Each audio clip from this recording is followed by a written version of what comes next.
some lightweights. Malik Wright, up all day and all night, pushing all the buttons up to something till it's alright. He looking at it from all sides and angles. Got a stripes on his body like he played for the Bengals. Oh man, there's no one discussing it. They came, they stayed, they either did it or done it. Man, I love it, cause all they ever do is win. So kick back, relax, the team. So we are back again. We are trying to run this thing and make it run as smoothly as possible. Hopefully this is not a lag situation anymore. We appreciate y'all for tuning in. Again, day 2 of NFL Free Agency Frenzy. We're back. Sorry about that.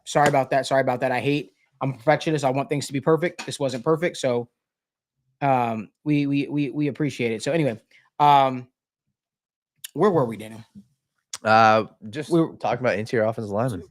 Yeah. So, I don't know if we jumped into that just yet, but we were essentially talking about some of the moves that had happened with the Minnesota Vikings. Mm-hmm. What was your favorite move today so far? My favorite move, man. I there was a lot that I liked. I can definitely give you. I think the Daniel Jones to the Indianapolis Colts was probably my favorite move. Can I ask you? What is the hype about that? For me, Daniel Jones, we can't, Daniel Jones is not a difference maker. He's not a guy that's going to be a world beater. He's not even going to be able to beat Anthony Richardson out for the job. Yep. Anthony Richardson is more talented than Daniel Jones. Yep. Daniel Jones sucks. I don't know. The hype behind it, and once again, I think that it's a move that the Indianapolis Colts, they're basically saying, this is what I took away from it. They're saying that they don't trust Anthony Richardson. They're saying he's not the guy. And that's what I'm taking away from this. Mm-hmm. And that's why, if we're going that route, I like this. Mm-hmm. Is this the route I personally would have gone? Yeah. Maybe not, because I think that you're pigeonholing your franchise quarterback, your potential franchise quarterback. But there's a world where, we've seen 2 years of this. And we've seen the dude hasn't been able to finish out an entire season. So when I look at my franchise, and if I'm in this position now, I need a backup plan. I need somebody that could potentially at least give me another extra year. And Daniel Jones, obviously he quote unquote sucks right now, but we've seen guys have terrible seasons, Sam Darnold, Baker Mayfield, and somewhat turn it around. So I think that the fact that it's a 1-year deal and the way that this works out, Malik, is if Anthony Richardson doesn't pan out early, if Anthony Richardson gets hurt, and you could switch over to Daniel Jones, and he at least gives you the opportunity to say, hey, maybe this guy could be our, next 2 to 3 year starter. So all in all, this is something for the Colts that I think they're basically saying to the public, or they should be saying, hey, Anthony Richardson is not our guy. And that's what I took away from this. I mean, just to make a big deal of the signing as they did, it showed a lot to me. And I think it's disrespectful. If I'm Anthony Richardson, I think it's disrespectful, but it also motivates me to even push harder. It shows that you have not approached your job as a pro's pro. It shows that you have made yourself up to be expendable. And, the chips are no longer in your favor, so to speak, right? So it'll be interesting to see how that happens. Again, make sure you guys do us a favor. Give this video a like, subscribe to the channel, and turn on post notifications so you guys don't miss when we go live or upload content from the TWSN studios. And remember, we're live each and every single day from Monday to Friday for NFL Free Agency Frenzy. I can tell you right now, I don't know if you guys saw me on Bengal Jim's show on Sunday night, but I had told you guys, I said the name to keep an eye on for the Cincinnati Bengals is Teven Jenkins. I also have the clip that we can post as well, but I said the name to keep an eye on is Teven Jenkins. The Bengals were worried that his market would really would be a force, to be quite honest with you. And they didn't know if they would be in a spot in which they got outbid for the services. That has not happened to date. So Kelsey Conway has just, added on to the report that I said on Sunday. The Bengals are interested in Teven Jenkins. We'll see if a deal does materialize. We'll see if a deal does get done. That's also part of the reason why I was kind of waiting to go live as well, because I really thought that signing at the guard spot would have been done by now. Mm-hmm. We'll see what happens. There's a good chance that we might be live again tonight, though, talking about any signings that potentially could happen. But I can tell you right now, the Bengals are eyeing Teven Jenkins. That is something that, that is something that they want to do. And I can tell you right now, Teven Jenkins' biggest thing is he wants to play for a winner. He wants to play meaningful football, have the chance to compete. I know there was a report out there about the Giants bidding on him. I don't know how serious the Giants are. The Giants have some opportunities to add some other guys. Teven Jenkins would certainly be an upgrade for the Bengals guard spot, but I also don't think that they would stop there just at Teven Jenkins. I think Teven Jenkins is the big, probably the best guard on the market right now, right? That you could potentially get, not named Mekhi Becton. They also play two different positions. You know, Teven Jenkins was sliding at left guard. Mekhi Becton could play right. You know, I think that there's a lot of reasons why you'd have interest in a lot of these guys. One thing the Bengals made it known to everybody who would listen in earshot is we need to fix the guard spot. We need to fix the interior of the offensive line. I spoke yesterday on day 1 of NFL Free Agency Frenzy as to why it was huge it was so important for the Bengals to add to the guard spot, and why it was important for the Bengals to be able to add real talent there, because guess what? They have not been able to keep Joe Burrow upright. And more importantly, Joe Burrow has been hit time and time and time again. Let me just say this right now. There are going to be a lot of people that come out and say Teven Jenkins is this, Teven Jenkins is that. Here's what I can tell you. Teven Jenkins was tired of playing in Chicago. He was tired of being in Chicago and never having the chance to really compete for anything serious, right? For players in general around the National Football League that want to win championships, something like that, they're less inclined, right? They're less inclined to play through nagging injuries for a team that they know for sure has no opportunity to compete for anything. So, you know, Teven Jenkins, let's be clear, his injuries haven't been anything that are like, oh, it's season ending. Mm-hmm. Outside of the back injury, right when he first came into the league, it's all been little nicks that sort of have just shown up, like ankle soreness, stuff like that. So for me, I think that, you know, with Teven Jenkins getting a new breath of fresh air, stabilized, I would say, coaching staff that has been here for a while, I think that's super, super important. But I think it makes sense for a lot of reasons. But I think Teven Jenkins to Cincinnati is something that could come together. We will see what happens. Obviously, we will have you up to date as these things happen. I think something that also works in the Bengals' favor is Teven Jenkins has dealt with little injuries here and there. So the asking price might not be as crazy as some of the other guards that we've seen get money. I don't know why people are valuing a Will Fries over a Teven Jenkins. When you turn on the tape, it's very clear when Teven Jenkins out there, he's a better guard than Will Fries, respectfully. It's not even close, in my honest opinion. And I think it shows in the numbers. I think it shows why he's been successful. I think Teven Jenkins is the guard that the Bengals need. It would not shock me if the Bengals add a guard in the draft as well. But this is a spot that they said that they would be aggressive in. I do not think that they've been super uber aggressive, but this is right around the time where the Bengals start to come alive, right? Those that are in the know within Cincinnati knew that Teven Jenkins was somebody that made a lot of sense. But I do believe Teven Jenkins is a guy that Cincinnati is zeroing in on. We'll see if a deal happens. We've seen this happen before with a lot of guys. And I see Wyatt says, I'm tired of false positive bull crap. Wyatt, I'm not trying to be super positive. I just want to tell you the truth, brother. I think Teven Jenkins is a difference maker. I think he'd be one of the best guards that they've had in quite some time here in Cincinnati. But Dave, what are your thoughts on the Bengals potentially adding Teven Jenkins? Yeah, I think that this is, when you look at the cap space, right? Updated cap space, the Bengals currently rank 18th in the NFL. It says projected around 28 million. I just look at this. If we're making one big splash for the Bengals, it's going to be on the interior offensive line. You look at the rest of the position. We'll talk about the defensive line. We'll talk about the cornerbacks. But as you go through each position, cornerbacks, you kind of got to fill the room. Linebackers look like the added Burks as some depth. There isn't another place where they can really make a big splash, Malik. It doesn't make sense. Interior defensive line, you got a lot of snaps already being taken care of. Is there room for a guy like a veteran guy like Calais Campbell? Sure. But you're not going to go out there and spend $10 plus $15 million on that, because that's not a clear-cut need as a starter. The clear-cut need as a starter, there is a gaping hole at your interior offensive line.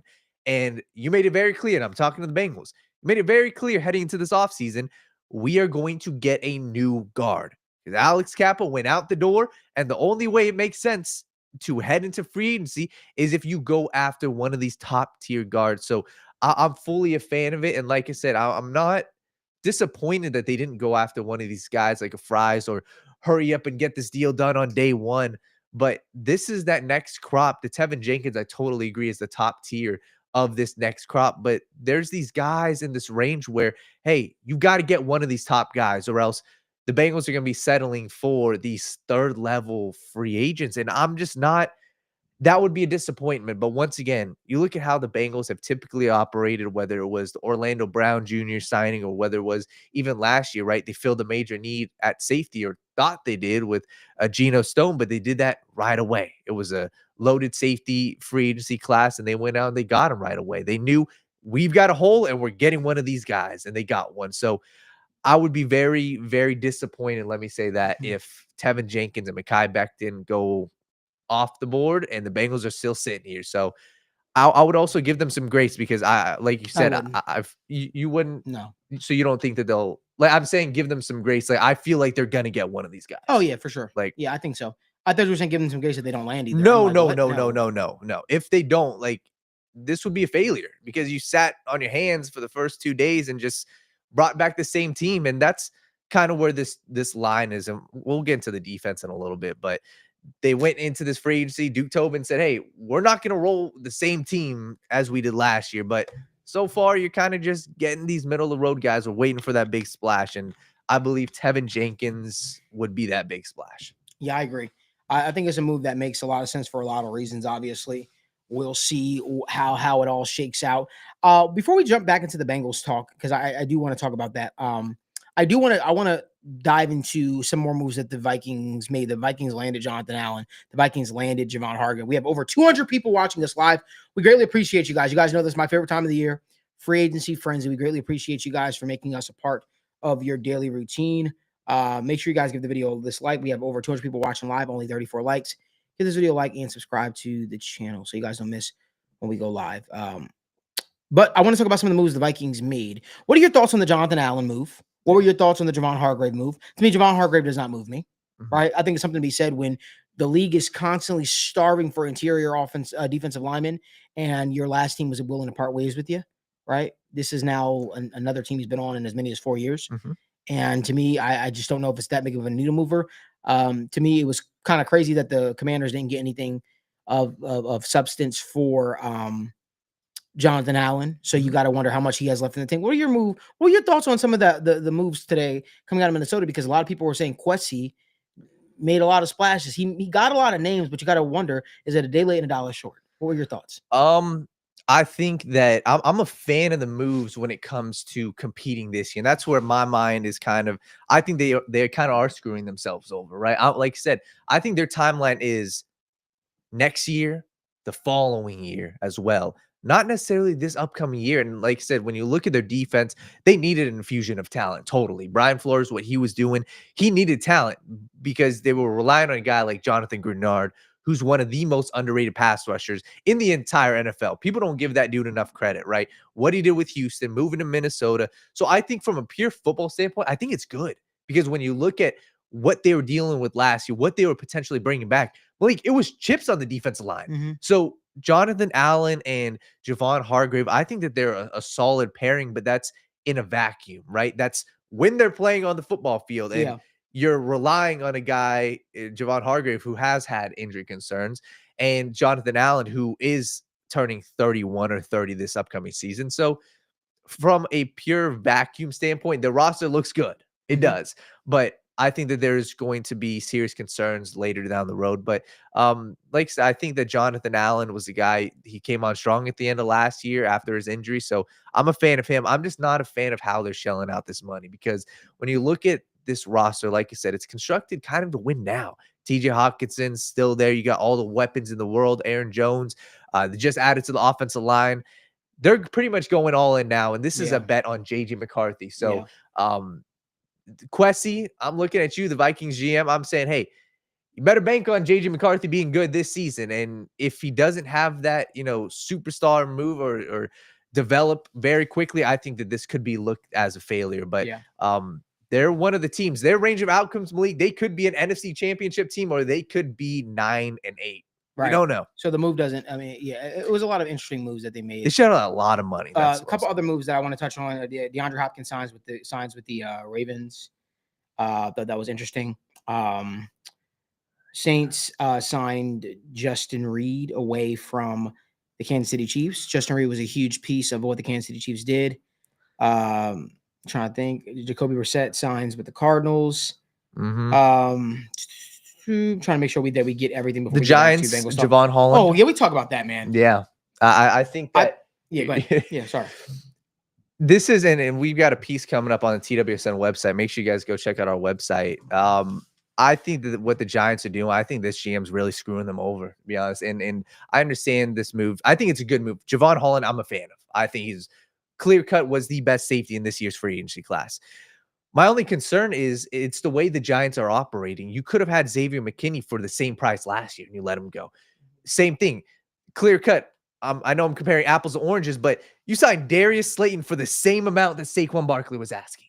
And that's where, when I'm looking at the Giants, what is your pathway? What are you trying to accomplish, right? Are you banking on, is it Aaron Rodgers? Is that what they're waiting for? If it's not Aaron Rodgers, okay, Russell Wilson. So Javon Holland, I think, is a phenomenal safety. I was surprised he didn't go to Minnesota, but when you look at the rest of this team, I just don't think that they're ready to compete now. I think their best part of their team is that defensive line. They're one of the best defensive lines in the NFL. Mm-hmm. So if they can re-sign Kayvon Thibodeau, I think that Javon Holland is a good signing. My only concern, Malik, is what does this offense look like? So Yeah, all around, I like the Javon Holland signing. I also want to touch on this a little bit. I think that the league is basically resetting itself. That's saying basically, Dave Mulgeta, you can ask for as much as you want for when it comes to your said players, but at some point, their play has to match what the asking price is. And Javon Holland has not worked out.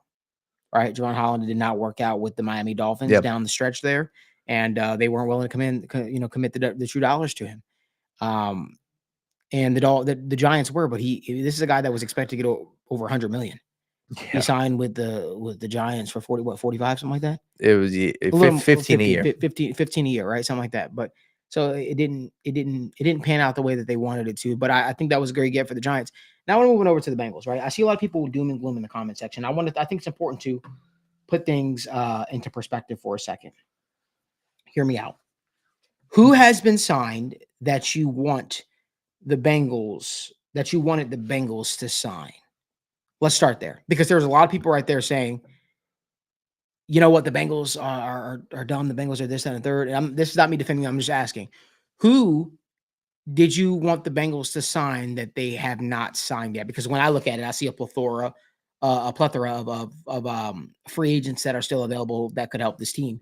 And none of the guys that I thought personally, that I thought would be good adds to this team, are like none of the people that I thought were going to be good adds to the Cincinnati Bengals, they're still available. Yeah. That's for me. But is there anybody out there that you thought, hey, I wanted them to sign with the Cincinnati, and Cincinnati just completely whiffed on that? If you guys can name those people in the comment section, because for me, a lot of the guys that I've talked about, outside of Baron Browning, who signed with his other team already, these guys are still available. Yeah. These guys are still available. So I just don't know. Like the Bengals were always going to be in the market of signing their own guys, right? And then signing the rest of their guys. And no, Ken, I'm not accepting being average. I think I'm just not accepting being emotional. So I think, right, for me, it's, again, let me ask you the question again, Ken Dipple. You've been a Bengal fan for 50 years, and I respect that, brother. Who did you want the Bengals to sign that they have not signed yet? Let's ask that. What is the free agent that you went into free agency saying, we want the Bengals to sign, and the Bengals did not sign, or they got signed away by another team? Name the free agent that you want the Bengals to sign that isn't available anymore. Because if we're just you're going to be yelling into a microphone, then we're not getting anywhere. Yeah. Did you want the Bengals to open free agency and just sign everybody like it's Madden who has an 85 overall and above? I'm genuinely asking. Did you want the Bengals to just sign names? We just want to see the team be active. Somebody said Chase Young. Wander L. King says Chase Young. Wander L. King, I'll tell you right now, that Chase Young deal with the Saints was already done before free agency happened. It's the reason why they converted Derek Carr's contract into the way that they did. That was already happened. It just was not official that he was there already. But he was very clear that he wanted to return to the New Orleans Saints. He was happy. They were happy with him. He liked the deal that he was offered. And to be quite frankly, his market wasn't looking the way that it wasn't looking that great on the open market. So he signs back with the New Orleans Saints. And honestly, they probably overpaid a little bit for him. And that's what I was going to say. Ask yourself the main thing. I'm excited to keep talking about these names. If Chase Young was signed to the Bengals for $15 million for 3 years, personally, I would be kind of upset because that's pigeonholing yourself, saying, hey, he's your starting edge rusher. Like 15 million is starting edge rusher money. So I'm good off of 15 million for Chase Young. So Wyatt Brown, I love this, man. I wish we actually had a way to call in so we could talk to you. Somebody said, Wyatt Brown, we're getting emotional here. He said, James Daniels, How Hufunga, Fries, we accept average, and F you for saying we are emotional. Our own effing players, Malik. I don't know what you're trying to say, Wyatt, but what I will say is, the Bengals were never going to sign Hufunga. They were never going to do that, right? If they're going to add a safety, which I expect them to do, it's going to be via the draft. James Daniels hasn't been great, to be quite honest with you. Will Fries, I did a film breakdown. I think you would be more pissed if the Bengals would have allocated $18+ million. If you want the Bengals to sign Will Fries for $18 million, then go ahead. Go look at what Colts people that cover the team are saying about Will Fries signing for that. No one's saying that was a great get. They're saying, hey, they got the bag. So just want to touch on that, Wyatt. Everybody came away thinking that the Will Fries contract signing was an overpay. And it was, brother. It really, really was. So, again, outside of those names that you named, and I think I've addressed every single one that you're talking about, who did you want the Bengals to sign that they did not sign? T. Higgins is going to be a Bengal. That deal is going to happen, right? That deal is going to happen. Jamar Chase, that deal is going to happen. Trey Hendrickson's market did not shape up the way that we all expected, which is why teams like the Commanders have pivoted. Could he still be traded? Sure. But let's talk this thing through. Let's have the conversation. That's why I love the show. That's why I love doing the show. I'm not going to run away from a comment and all that stuff. I will address it all. We'll talk it through. I understand people being annoyed. I understand people being pissed. But again, we have to have I think we have to have a clear understanding of what we want this thing to look like versus just yelling into a vacuum. That's just my thought process. Boss man, I'm not pressed at all. We're talking it through. I think I've been very calm throughout this entire live. I'm sorry if you think that I'm pressed. I'm not pressed. I'm talking everything through. I think I'm trying to address everybody's comments, thoughts, complaints throughout the entire thing. But I just think that it's important to not be so pissed and so annoyed because you see other teams being active, right? I think that's operating in fear of missing out. That's just my thoughts. Yeah, we got some people. Somebody said, I think it was somebody who talked about Josh Sweat. And Josh Sweat, for example, that's a good one, right? But the conversation with him is if you pay him what he got, you're probably not going to go after those, your two interior defense linemen. You're probably not bringing back BJ Hill, or you're probably not getting, TJ Slatton. And going after Josh Sweat also kind of puts you in a bind, right? All right, then Miles Murphy is pretty much a backup, or Miles Murphy's on the inside. All right, if Josh Sweat signed, what's the deal with Trey Henderson? If Josh Sweat signed, you might not be able to shell out the money for Teven Jenkins. And that's where it's still so early in the process. So Josh Sweat, for example, I like him. I think that the way the Bengals are approaching it right now, I think gives them a lot more flexibility. Because quite frankly, if you sign Josh Sweat and Trey Henderson was still here, I'm not confident that I want to draft the pass rusher in round one. So it kind of muddies up the water. I like Josh Sweat, but I think there's a lot more complications if they were to have signed him. Yeah, I think for me, when we did a lot of these free agent profile breakdowns, Teven Jenkins was always a guy that made the most sense, right? He's a guy that he's still young.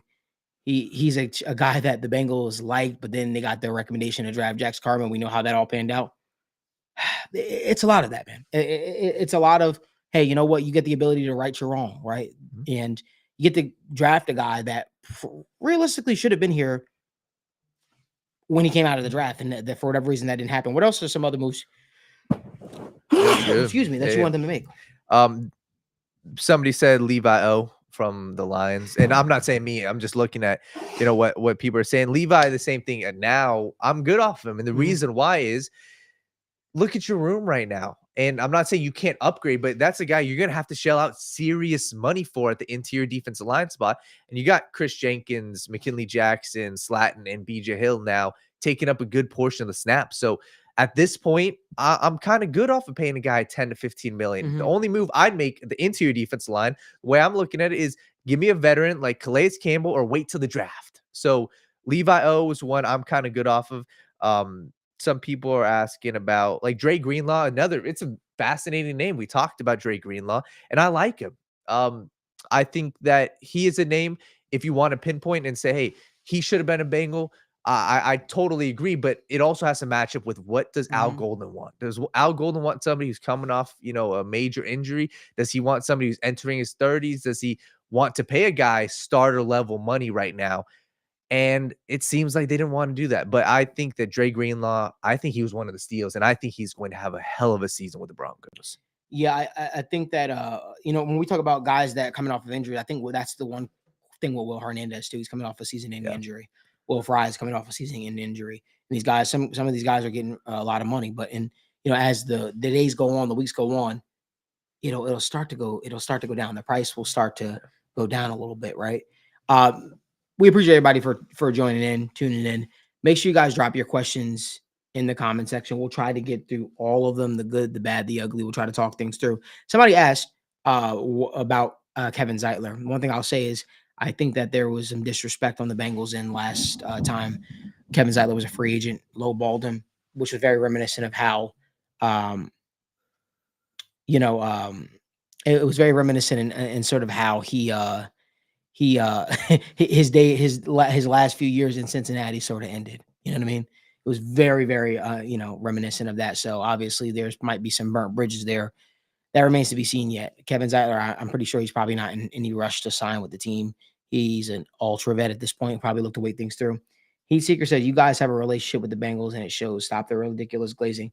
So I mean, I'll say I don't know if you know this about me. I have no relationship with the Bengals. I have contacts that are in the building and people that I talk to who tell me things, and that's about it. There's no relationship with the Bengals. There's no, hey, I'll be a little easy going on you guys. If anything, I'm a little bit too hard on them at times, but I get it. I understand why people are frustrated. Yeah, and that's part of the reason why we're having this conversation is to ask you guys, who do you guys want? And that's part of this. What we're trying to have is, what are you guys upset about? What are people upset about? Because when I look at it personally, I understand why they're upset. Yeah, I get it. No, for sure. And that's why, we're just trying to figure out who else they should have gone after. And just looking at these names, like I said, the one I come after is a Dre Greenlaw. But the rest of these guys, there's still so much to be had, right?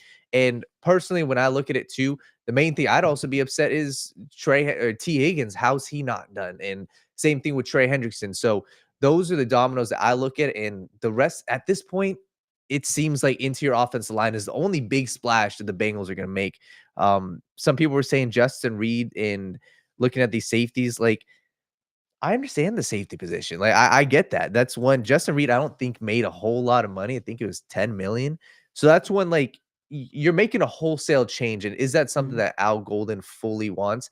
That's my only pushback. But Can I be real with y'all? With the Bengals are sending a very clear message, and I don't know if people are picking up on that message. The message the Bengals are sending is pretty clear, Daniel. It's Lou Anarumo is the reason why our defense was as bad as it is. Yeah. So we are fine with running it back with the same players that we had. That's the message that they're sending. Yeah. It's as clear as day. They're saying we can bring back a BJ Hill, right? They went out today. They brought back a guy they traded for or picked up off of waivers, and Marco Wilson. But it's very clear that they're saying the Bengals defense was bad because of their defensive coordinator last year. That's what they're saying. So they're banking on Al Golden being a clear upgrade over Lou Anarumo and being able to get more out of the players. It's the reason why you brought back Osai. You made him a priority. It's the reason why you brought back BJ Hill. It's very clear. Yeah. It is very clear that they believe that Al Golden could get more out of the roster than Lou Anarumo did, with adding a few pieces that Al Golden wants that are veteran pieces. After that, they'll build through the draft. That's what they're saying. And let me just say this really quickly for people that don't think that I criticize the Bengals. That is a very dangerous game that they're playing. That is a very dangerous game that they're playing. At some point, the players got to play. Understand, that is still also a nod to Geno Stone. Yeah. That's a nod to Geno Stone. That's them saying Geno Stone is better than he looks. Right? That's the only reason why you don't move on from that guy and then sign another safety. Go after a Jamon Holland or any of these other safeties like Howell Fugna that were sitting as free agents. That's the reason why you don't. You're convinced that when Lou simplified the defense down the stretch, and what you saw out of Geno Stone was enough to say, hey, you know what? Lou was the problem. Let's run it back with a different defensive coordinator, a new voice. It's a dangerous game. Yeah. No, and that you hit the nail on the head. I think that's how it's going about it. I mean, you just look at the roster on defense that they're putting out there, and it looks similar to last year. And I think that's a very good assessment there. I think they're also just banking on saying, hey, we're going to fill the needs now and kind of have our level playing field, and we're going to look to the draft. And I'd be very confident that especially when it comes to the pass rush, because right now, Malik, and it depends on how they finish off free agency, but there's guys in free agency that can help your pass rush out. There's Azeez Ojulari. You can go the veteran route. I don't know how much a guy like Von Miller would want, but Von Miller is a guy, you look at what he did last year. He played like 50, snaps on rundowns and like 350, 250 in the pass. This dude was a pure pass rusher. And he's a guy, if the Bengals look at it, say, hey, we need pass rush, go after a guy like Von Miller. So I feel like this next couple of days, and the Bengals oftentimes do a lot of work day 3, day 4, day 5. So let's see how they fill out the rest of this defensive line, and it'll tell us how they view this defense. There's some interesting comments in here. I want to kind of get to some of them as well. Yeah. I know you're supposed to be the guy asking the questions there, so I apologize. You're good. First of all, Ken Dipple, my guy, we're on the same wavelength. He says draft Makuba in the 3rd round. I said the same exact thing. So would you believe, to my surprise, the Bengals showed no interest in him throughout the combine process? They showed zero interest in him. I believe the Bengals have it in their mind that they're going to attack defense with the first 2 picks, unless a guard falls to them that they really, really like, an interior offensive lineman falls to them that they really, really like. I believe wholeheartedly that they are they might look to go after Xavier Watts from Notre Dame. That's my belief in the 2nd round if he's there. Will he be there? That's going to be up for grabs. But man, let me tell you right now, Ken, I think you're on the right trajectory with that. I also think that I want to get this another one. There was another one here. Every D needs talent. Al has minimal. 100%. I think that there needs to be wholesale changes. And Jeff Flynn says, how do you send that message though when Duke said the complete opposite at the combine? His words were, we can't bring back the same team back for more money. I think it was Daniel that asked the question actually that made him say that. I think that we're no doubt Al Golden has a hand on who they want back on this team next year. But somebody who had brought up Mike Hilton. Al Golden's defense is a 4-3 first and foremost. So they typically run with 3 linebackers on the field at all times. They don't really run that nickel base that Lou became specialized for, right? But when I look at it, man, I think that Mike Hilton's weakness is what Al Golden's defense strength is. Yep. Mike Hilton's weakness is man-to-man coverage in the slot. And when the Bengals were playing a lot of these teams like the Buffalo Bills, like Kansas City Chiefs, Mike Hilton was targeted quite often, especially in the Kansas City Chiefs game. Yep. They kept putting their fastest guys in the slot and then telling Mike Hilton to guard him. I think the writing's on the wall there personally. I would be shocked if Mike Hilton was brought back because I just don't think he's a scheme fit for what Al Golden is trying to get across and trying to do. No, don't get me wrong. There will still be slot. There still will be a nickel in there at points and times, but it will be somebody with much stronger man-to-man coverage skills. Mike Hilton made his career out of being a strong tackler, being one of the best blitzing guys in the slot. I just don't think for man-to-man coverage, what Al Golden's defense is truly based off of, and a lot of these guys left on the island, I don't think it really works out for them. Just my thoughts. Yeah, Mike Hilton is, and look no further than the championship game, right? Notre Dame versus Ohio State. Look at one of my favorite draft prospects, Jordan Clark, right? Is a strictly slot corner who was doing a phenomenal job guarding Emeka Egbuka, but he was on the field 50% of the time. And that's something they just don't use a lot. And when they do, they're asking you to play man-to-man coverage. It's not often they sent, Al Golden sent his slot corner on a blitz. So I think that Hilton, and you hit the nail on the head, I think that his play style is not conducive to this Al Golden defense. And we even saw this, I believe, when Al Golden was here. Obviously, he wasn't calling the defense, but there were times where Hilton he's always been that guy, can't be a great man-to-man cover corner in the slot. Some Tom Jones said Malachi Stark's there at 49. I doubt he'll be there at 49. Could be an option in the first round though, but yeah, I like the way he's thinking there. I like Malachi Starks. He had a little bit of a down year this year, but I think Malachi Starks has all the instincts to be a true difference maker. Here's a guy that I want you to keep your name on. Hear me out. His name is Jordan Battle. The Bengals plan to utilize him a lot. I expect him to play a lot in the box this upcoming season. I think he's going to do really, really well in that spot. The Bengals are expecting Jordan Battle to take a big leap this upcoming year. Yeah, and I think that he's a guy nobody's really talking about. Mhm. The fact that they're not upgrading the safety position is huge because it's a vote of confidence. Hear me out. Jordan Battle is a guy that they believe is going to be very, very strong. It's funny, me and my guy Trevor Sycamore, PFF, he heard the same thing. He was asking me. He was like, "What are you hearing about Jordan Battle?" I was like, "Man, listen, Jordan Battle is a guy that they're really excited about. They think that he showed a lot of flashes down the stretch here."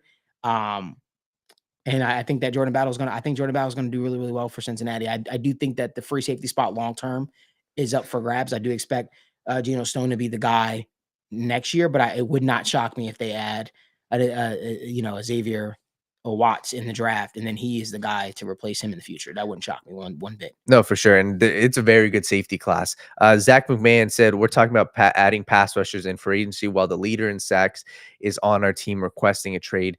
The point I'll make to that is and this is just my gut feeling, if Trey Hendrickson was going to be traded at that point, and if he still is going to be traded, that's when I would be upset with them not attacking the edge rusher position. That's what I would say they should have went after Josh Sweat. But until that point, I think you're fine without going after one of these star edge rushers. I'm personally fine without it. So wait to see what happens with Trey Hendrickson. But the fact that he requested a trade, I know it's scary, but just because they let Josh Sweat go is not a terrible thing. It would be if Hendrickson is out the door, but as of right now, I'm personally fine with the way they've attacked edge rusher. 100%. Somebody said, do you think ESPN is reporting the Bengals are talking to both Jenkins and Becton? Thoughts?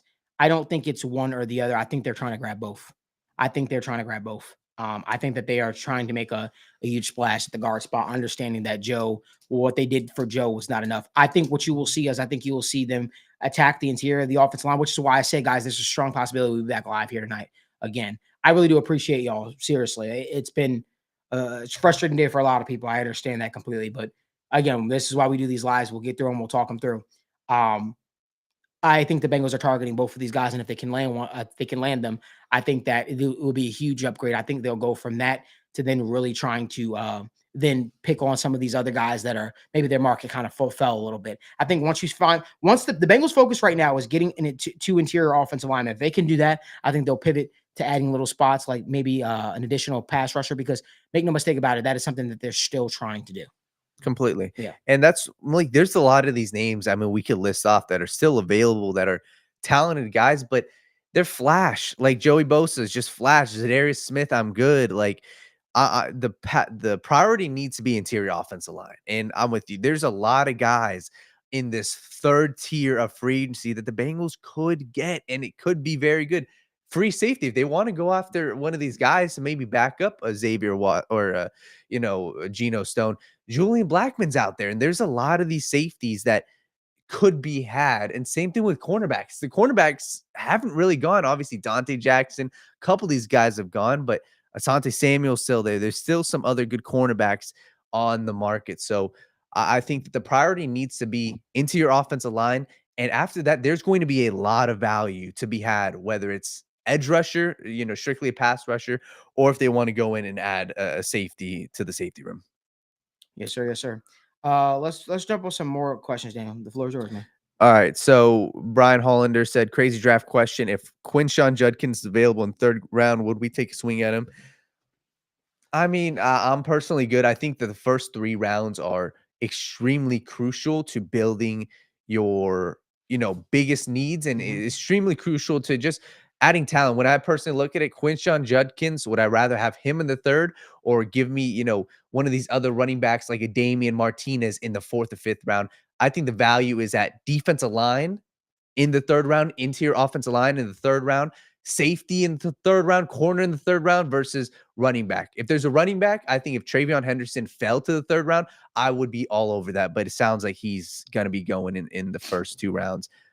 Zach McMahon asked about the cornerback room. Do you guys trust our corners right now? I think it's very tough for them to rely on corners coming off of season-ending injuries, but it seems like that's what that's the path that they're going. I think all of us. Let me just say that I think the Bengals have some of the smartest fan bases, one of the smartest fan base, in tune in understanding what's going on with the team at all times. I think that they were wrong to approach it the way they did last season. I think they're wrong to approach it the way that it seems like they're approaching it so far this season.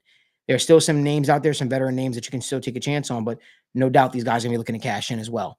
But I do believe the Bengals.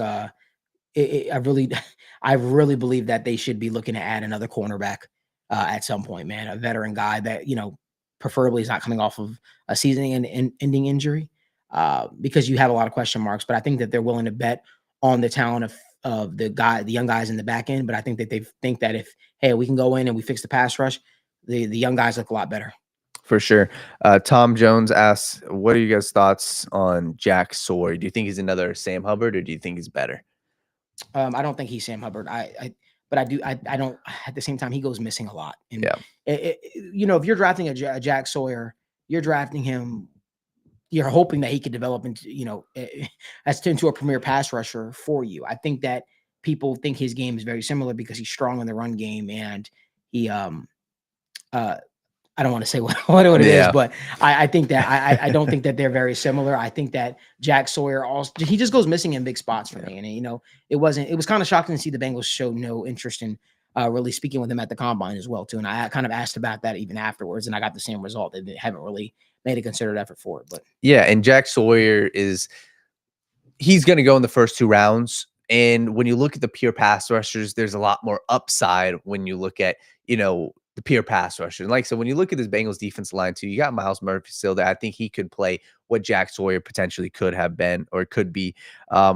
People are asking, are you guys confident in the Bengals defensive line right now? And I think that I'm not right now. If they rolled out this defensive line, there's going to be more additions. And I'd be very concerned, like I said, and this goes to the draft, they need to add a premier guy in the first 2 rounds. Whether it's a defensive tackle or a pass rusher. But as of right now, it's a solid base. And like I said, BJ Hill is solid. I think we could see Joseph Asai have a very, very productive season. So I'm okay with it right now. But I'd be looking at least one more guy in free agency. And for sure, the first 2 rounds of the draft, you have to attack defensive line. Some things I want to get to, man. One thing I will say that, I was very hard on the Bengals yesterday when it came to the interior of the defensive line, but I see the vision there a little bit and the thought process there. That does not mean it's going to pan out. They have so many multiple fronts they can throw at you on the interior of the defensive line with guys like BJ Hill. We know his strong suit is being a 3-tech, albeit I felt like they could have upgraded the 3-tech spot like a lot of guys there, and I would have liked to see them go in a different direction. But BJ had some good moments here in Cincinnati. I get it. They decided to go that route, but you add a guy in JT Slayton. Or he say Slayton I or think Slatton? It's Slatton. Slatton, and he's a strong run stuffer. You get conflicting reports. PFF says that he didn't grade too well. ESPN has him as the highest. He had the highest rush win rate amongst defensive tackles. So he was very stout in the run game. We do know he's a cog in the middle. He's 6'5", 300+ pounds. This is a guy that I think the Bengals I think they see DJ Reader when they view this guy. That's what I think that they view. Just a taller DJ Reader. And I think they think he has untapped potential there. I think that they still believe in guys like McKinley Jackson. I think they think McKinley Jackson has a very similar mold to Larry Ogunjobi to his game. And then you used to have Chris Jenkins, who can do it all. You have Chris Jenkins who can rush the passer, stop the run. And I think you're excited about Chris Jenkins. But I think that their interior of the defensive line, they're looking at it as they can run a multiple front. This also, helps them. They don't have to reach for a guy that maybe they don't love at 17 when there's somebody else on the board that they might love. I do think that they could get better at the edge position. I don't think that they should go in blind, especially with Trey Hendrickson being up in the air and being at odds with the team. We don't know what the future of him holds. We do know that he is under contract for 1 year, regardless of the Bengals trade him or not. They do have his services guaranteed for another year, but it will behoove them to get another pass rusher in there. You're hoping that you see more out of Myles Murphy that can help you feel good about what the future looks like there. And you bring back Joseph Osai to hopefully build off of a 5.5 sack performance. So I understand what the thought process there, but the interior of the defensive line, I think the Bengals thought right there that, hey, you know what? We're going to add a multiple front there, and we like some of the guys there. J.R. Garrison says, we were smarter thanks to guys like Malik, Danny, Joe Goodberry, Jake Lisco. You guys' input is invaluable. We really appreciate you that. as well. Misfit 85 says, hey, Malik, do you think trade market is not what he anticipated it to be? I think the Bengals waited it out way too long before they allowed him to go out there and seek a trade. And I think that they knew that the tampering period was going to open up. Teams are going to get impatient and teams are going to start moving on guys. And it'll be like, it's like frenzy. It's almost like when the new shoe drops. And back in the day, everybody used to run to the store and try to grab them or wait in these long ass lines for them, essentially. And essentially that's what the Bengals did. They knew that Trey Hendrickson, it would be hard pressed for them to get valued asset back. Again, they could have traded Trey Hendrickson and got maybe a 3rd round pick or a 4th round pick easily. But the Bengals knew what the Bengals asking price was, or is always going to be a much more above market value, in which, you know, all of us, we might think is realistic. They're talking 1st round pick, 2nd round pick. So, you know, apparently there was a report that came out there that said Trey Hendrickson's team came out and said we could get the Bengals back a 1st round pick. So the Bengals saying, okay, we'll see. Let's get us back a 1st round pick. When the offers came in and none of them produced a 1st round pick, well, we agreed to let you go out there and seek a trade, but you told us that you'd get us a 1st round pick back. That didn't happen. So it's a standstill. Now no team is willing to negotiate and enter those waters to grade. So it seems. So now, what is Trey Hendrickson's best course of action? Is it coming back to Cincinnati? I don't know. What are your thoughts, Daniel? Yeah, I think Trey Hendrickson, and we had this discussion before, like at this point, and you were never the Bengals, if Trey were to be traded, you're not going to replace him with just one guy. That's very clear. The fact that this Bengals defense, if they were to get rid of Trey Hendrickson, you are having to replace so much pass rushing production. And I think as of right now, I think you'd be setting your team up for failure this upcoming season. And that's just how I view Trey Hendrickson. I think that this is a team where you got to be in a Super Bowl window to win now. You got to be looking at this, hey, we're going to win now. And the next 2 seasons are, our prime window. If Trey's gone, especially at this point, if you're trading him, I don't know if a team is going to shell out a 1st round pick. So we're talking a 2nd and a 3rd.